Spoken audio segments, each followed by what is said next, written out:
سلام به همه علاقه‌مندان به دنیای کمیک. در این ویدیو میخوام داستان کمیک محبوب فنان دیسی را با هم بخونیم. بیشتر شما قطعا چندین بار این کمیک را خوانده اید، اما این ویدیو برای کسانی است که هنوز با داستان آن آشنا نشدند. قبل از اینکه بریم سراغ ویدیو، لطفاً با سابسکرایب کردن از کانال یوتیوب ما حمایت کنید. کمیک بتمنی که میخندد اثر اسکات اسنایدر، نویسنده مشهور کمیک‌های دیسیه. در صفحات ابتدایی شاهد بتمن هستیم که در حال تعقیب یک کامیون که انسان‌های مرده و اشیاء قیمتی را از شهر خارج می‌کند است.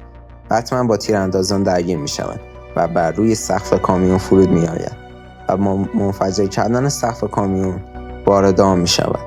بتمن در این کامیون یک تابوت پیدا می‌کند و وقتی آن را باز می‌کند، جسد خود را درون تابوت می‌بیند. تمامی زخم‌ها و ویژگی‌های جسد بروس وین شباهت شگفت‌انگیزی به بروس زنده دارد. او جسد را به سردخانه میبرد و در می‌یابد که دی بروس وین مرده با خودش یکی است و فقط چند سال از خودش بزرگتر است. آنها بر اساس زخم‌های 2 سال اخیر و مشخصات دست بروس مرده متوجه می‌شوند که او 2 سال پیش از فعالیت‌های خود کناره‌گیری کرده و به عمران و توسعه گاتهام کمک کرده است. نکته جالب این است که بروس داخل تابوت در آرامش و شادی مرده است و این موضوع از خطوط و لبخند بر روی چهرهش مشخص است. در سکانس بعدی گرین هانتر را در تیمارستان آرکام می‌بینیم که نگهبان‌ها از دیدن او خوشحال می‌شوند، چرا که فکر می‌کنند او بتمن است، اما گرین هانتر همه آنها را با تفنگ می‌کشد. در این بین سلول جوکر باز می‌شود و متوجه حضور موجودی شبیه جوکر می‌شویم، اما او جوکر از دنیای دیگری نیست. او بتمنی بدشانس است که در دنیای خود از طریق گازی که در قلب جوکر وجود داشته مسموم شده و به هیولایی تبدیل گشته است.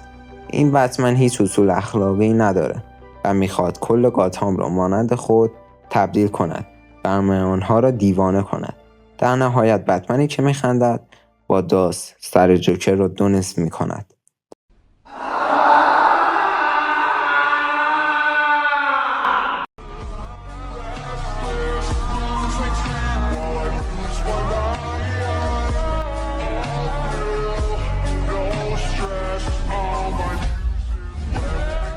در این صحنه تماشایی بتمن و جیمز گوردون در گوشه تاریک گاتهام سیتی نشستند.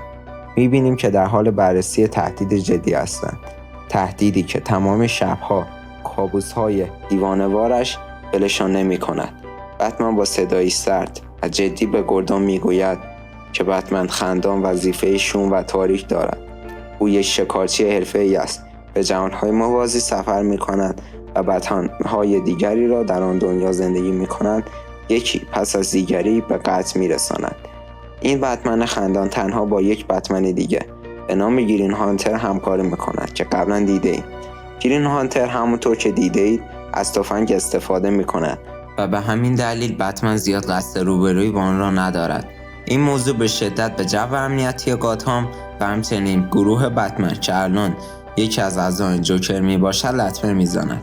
مدارک موجود نشان میدهد که فردی به نام فردی توانسته از چند شب پیش خود را به عنوان جوکر جا بزند و این در حالی است که جوکر به نحوی از نقشه‌ای که بتمن خندان برای او چیده مطلع شده و از آنجا فرار کرده است. در این بین بتمن با استفاده از حسش متوجه می شود که جوکر قصد دارد به وسیله کانال‌های آبی وارد ساختمان شود. بنابراین به آلفرد دستور می‌دهد که سیستم امنیتی قرار داده شده در ساختمان را از کار بیندازد.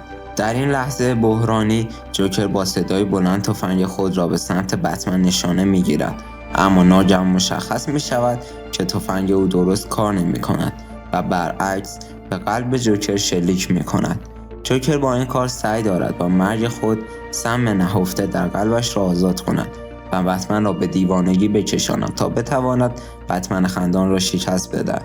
او به این امید است که بتمن نیز مانند بتمن خندان به حالت جنون برسد تا بتواند او را شکست دهد. بتمن با درک عمیق‌تری از نقشه و نیت جوکر به دنبال راهی برای برهم زدن این نقشه است. بتمن باید از بین از دست دادن کنترل بر خود و حفظ هویت شخصیش انتخاب کند. بتمن برای زنده ماندن جوکر همه کار می‌کند و به آلفرد میگوید هر طور که ممکن است نذارد جوکر بمیرد و برای اینکه سم جوکر به او اثر نکند تمام پادزهرهایی که تا حالا برای سم‌های جوکر ساخته است را به خود تزریق می‌کند تا چند هفته وقت داشته باشد قبل از دیوانگی گاتهام را نجات دهد.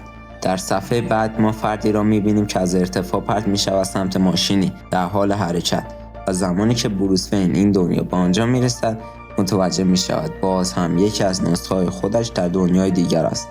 بروس وین و جیمز گوردون از مشخصات بروس وین مرده متوجه می‌شوند او در دنیای خودش بازنشسته شده و برای کمک به گاتهام شهردار شده.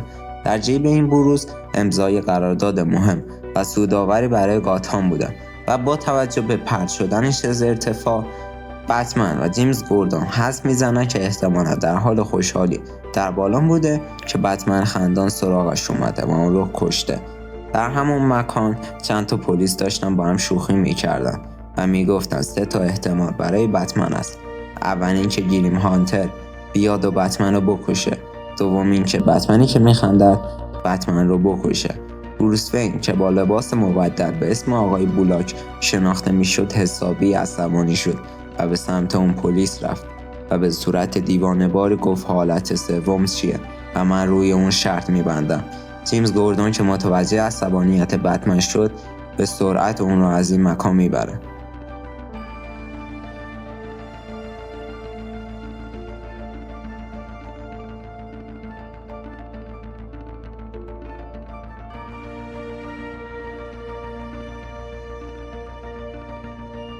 خب مرسی که تا اینجای ویدیو رو تماشا کردین. این بخش اول داستان کمیک بتمنی که میخندد بود. بخش‌های بعدی این داستان به مرور گذاشته میشوند. اگر خوشتون اومد از این ویدیو ممنون میشم با سابسکرایب کردن از کانال یوتیوب ما حمایت کنید.